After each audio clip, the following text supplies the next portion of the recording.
তো গাইস আমার ভাইয়া আসছে, এই ভাইয়াকে নিয়ে আমরা গাড়িতে চড়ছি, এখন বাসা যাইতেছি।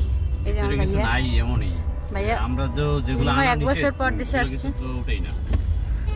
তো আলহামদুলিল্লাহ এয়ারপোর্টের পরিস্থিতি পুরোই চেঞ্জ হয়ে গেছে আসার পর থেকে দেখতেছি। তো আলহামদুলিল্লাহ, আল্লাহর শুকরিয়া, আল্লাহর কাছে ভাইয়া চাইছিলাম তো আসছে। এখন আমরা বাসায় যে পৌঁছাইতে পারলে হয়েছে। সবাই দোয়া করেন। আল্লাহ হাফেজ। থেকে আসলে এটা মিডল ইস্ট থেকে আইলে এদের সাথে খারাপ ব্যবহার করে। আল্লাহ সর্বশক্তিমান। তো এসি নাই না? আছে সব আছে। এসি দিমু বলে দিমু এসি দেন না, রাস্তাঘাট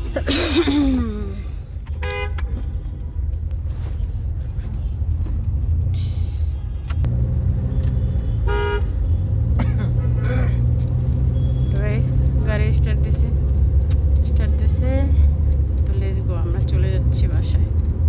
রাত্রে আমাকে বাসায় থেকে যা নাকি? হ্যাঁ রাত্রে আমার বাসায় থেকে যা।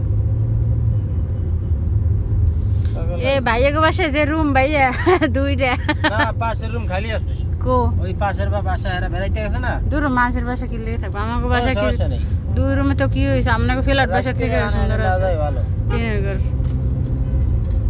রাত্রে ভিতরে কোনা দিয়া আপনার দিনটা ঢুকে যান।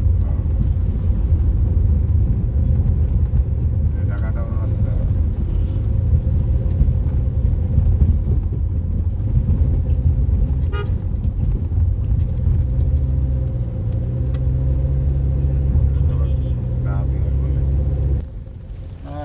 আছে আছে বৃষ্টি হইলে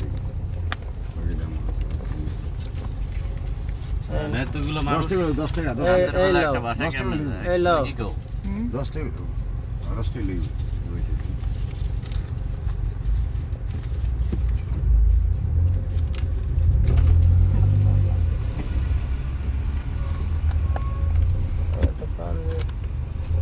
রাস্তাটা আছে না বিপুল রাস্তা,